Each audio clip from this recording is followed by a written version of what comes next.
Rome was silent, but inside the Senate, fear was growing. One man had become stronger than the city that created him. His name was Julius Caesar, general, politician, hero, threat. Some Romans loved him, others believed he had to die. In this video, you will practice English by listening to a real story from history. A story of ambition, war, power, betrayal, and a republic that could not survive.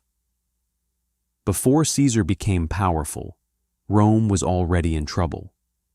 The republic looked strong, but inside it was full of anger. Rich families controlled politics, while many common people wanted change. Generals were becoming more important than laws. Soldiers followed commanders who gave them money, land, and glory. Rome was waiting for someone bold enough to use this weakness. Julius Caesar was born into an old Roman family, but not a very rich one. He learned early that a famous name was not enough.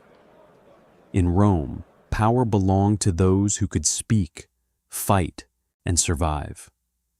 Caesar wanted more than respect. He wanted a place in history. But Rome was dangerous for ambitious men. One wrong alliance could destroy a life. One enemy could end a career. As a young man, Caesar refused to obey the dictator Sulla. He was ordered to divorce his wife, but he refused. That choice almost cost him his life. For a time, he had to hide from enemies more powerful than himself. But danger did not make him smaller. It made him sharper. He began to understand that fear could be used as a weapon. Caesar became known for his voice, his confidence, and his charm. He could speak to nobles, but he also knew how to reach the people. Many Roman leaders looked down on ordinary citizens. Caesar did not. He understood that popularity could open doors that family alone could not. But popularity was expensive. Caesar spent more than he had. He was building a future before he could afford it. Then came a strange event that became part of his legend. Pirates captured Caesar while he was traveling across the sea. They demanded money for his release. Caesar laughed at the price. He told them they were asking for too little. Even as a prisoner, he acted like a man in command. When he was freed, he returned with ships and punished them. Rome loved stories like this. Caesar knew it. Every victory, every speech, every risk became part of his public image. He was not only living his life, he was shaping his legend. But legends need more than stories. They need power. Caesar climbed slowly through the offices of the Republic. He made friends, made enemies, and learned the price of every favor. He became a priest, then a governor, then a man Rome could not ignore. In Spain, he saw what military command could give him. Soldiers gave a leader something speeches could not: force. Caesar returned to Rome with more ambition than before, but he still needed allies stronger than himself. So he joined with Pompey the Great and Crassus, the richest man in Rome. Together, they formed a private alliance behind the face of the Republic. The Senate still existed, but real power was moving elsewhere. Pompey had military glory. Crassus had money. Caesar had hunger. Each man wanted something. Each man needed the others. For a moment, the alliance worked. Caesar became consul, one of the highest offices in Rome. He pushed laws that helped ordinary Romans and rewarded his supporters. His enemies said he was breaking tradition. His followers said he was fixing Rome. Caesar understood something important. Rome rewarded boldness. If he waited politely, he would be crushed. If he moved first, others would have to react. Soon, he would get the chance to become more than a politician. Caesar received command in Gaul, far from the noise of Rome. To many senators, it looked like a distant appointment. To Caesar, it was a doorway to greatness. Gaul was not one nation. It was a land of many tribes. Some were allies, some were enemies. Many were watching Rome with fear. Caesar turned confusion into opportunity. He moved fast, struck hard, and wrote about everything he did. His words traveled back to Rome like victories on paper. The people heard of battles, courage, and enemies defeated. Caesar was far away, but his name was everywhere. His soldiers began to see him as more than a commander. He shared danger with them, marched with them, and rewarded them. In the cold forests of Gaul, Caesar built the army that would change Rome. Every campaign made him richer, stronger, and more famous. But every victory also made the Senate more afraid. A successful general was useful. A beloved general was dangerous. Caesar crossed rivers, built bridges, and pushed Roman power farther north. He even sent Roman soldiers across the sea to Britain. These campaigns did not make him safe. They made him unforgettable. Rome had seen generals before, but Caesar was becoming something different. Then Gaul united behind a young leader named Vercingetorix. For the first time, Caesar faced a rebellion that could destroy his legend. Vercingetorix knew Rome was powerful, so he chose patience and fire. He tried to starve Caesar's army instead of fighting it directly. Caesar's soldiers were far from home, surrounded by anger and winter. If Caesar failed in Gaul, his enemies in Rome would finish him. The final test came at Alesia. Caesar trapped the enemy inside, but another army came behind him. His army became both besieger and besieged.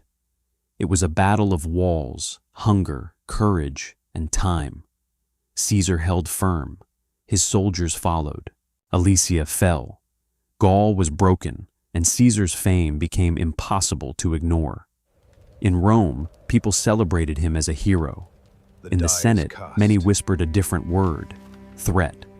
Caesar had an army, money, fame, and loyal veterans. That was too much power for one citizen of a republic. At the same time, his alliance in Rome was falling apart. Crassus died in the east, and the balance disappeared. Pompey and Caesar were no longer partners. They were rivals. Rome was not big enough for both men's ambition. Pompey had the Senate. Caesar had the soldiers. The Republic stood between them, thin as paper. The Senate ordered Caesar to give up his command. If he obeyed, he could return to Rome as a private citizen.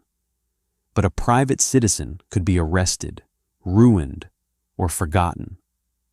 If he disobeyed, he would become an enemy of the state. Caesar stood before a small river called the Rubicon. Behind him was Gaul. Ahead of him was Rome. Crossing that river with an army meant civil war. Caesar crossed anyway. From that moment, there was no easy road back. The general had challenged the Republic itself. Panic spread through Rome. Pompey and many senators left the city. Caesar entered Rome not as a visitor, but as a force. He moved with speed because hesitation could kill him. First, he secured Italy. Then he turned toward Pompey's supporters. Caesar did not only fight armies, he fought time.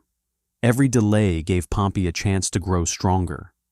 The war moved across seas, provinces, and old loyalties. Rome was fighting itself. In Greece, Caesar finally faced Pompey in open war. Pompey had more men. Caesar had veterans who trusted him completely. Numbers mattered, but experience mattered too. At Pharsalus, Caesar took a terrible risk. His army was smaller, but he used discipline like a blade. Pompey's army broke. The great rival ran. Caesar had won, but victory did not bring peace. Pompey fled to Egypt, looking for safety. Instead, he found betrayal. When Caesar arrived, Pompey was already dead. Caesar did not celebrate. The death of Pompey changed everything. His enemy was gone, but Egypt opened a new storm. In Alexandria, Caesar met Cleopatra, a queen fighting for her throne. She was young, intelligent, and surrounded by enemies. Caesar saw in Egypt both danger and opportunity. The war followed him even there. Alexandria burned, alliances shifted, and Caesar fought far from Rome. Once again, he survived. Cleopatra returned to power, and Caesar's influence reached the Nile. But Rome was still waiting, wounded and uncertain. Caesar moved from war to war, cleaning the remains of resistance. In Asia, he won so quickly that his message became famous. He came. He saw. He conquered. The words were simple, but the meaning was enormous. Caesar was no longer just winning battles. He was shaping reality. His enemies fell in Africa, then in Spain. The civil war was almost over, but Rome had changed forever.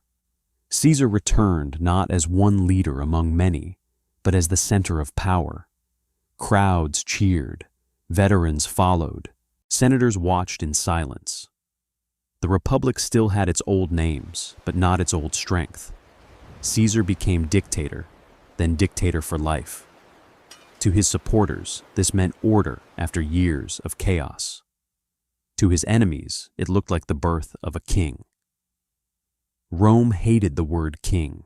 Its history was built against it. Caesar accepted honors no Roman citizen had held before. Every honor made his friends proud and his enemies colder. Still, Caesar did not only take power, he used it. He reformed the calendar, settled veterans, and planned new public works. He offered citizenship to some communities beyond old Roman borders. He forgave many enemies, hoping mercy would make Rome stable. But mercy can be dangerous when fear remains alive. Some men he spared would later stand against him.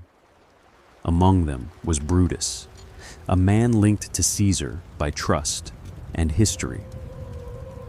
To some Romans, Brutus was not a traitor. He was a defender of liberty. To others, he would become the face of betrayal. The conspirators believed Caesar had become too powerful to stop legally. They told themselves they were saving Rome, but saving Rome through murder would break Rome even more. On the Ides of March, Caesar went to a meeting of the Senate. Warnings surrounded him, but power often makes danger feel distant. The room looked familiar. The faces looked Roman. The danger was hidden. Then the senators closed around him. The man who had survived wars, storms, and rebellions fell inside Rome. His killers thought the Republic would breathe again. Instead, Rome fell into more war. Caesar died, but the world he helped create did not disappear. His name became a title for rulers. His calendar shaped time. His life showed how a republic can fall when power becomes personal. Julius Caesar was not only a man of Rome, he was a warning from history.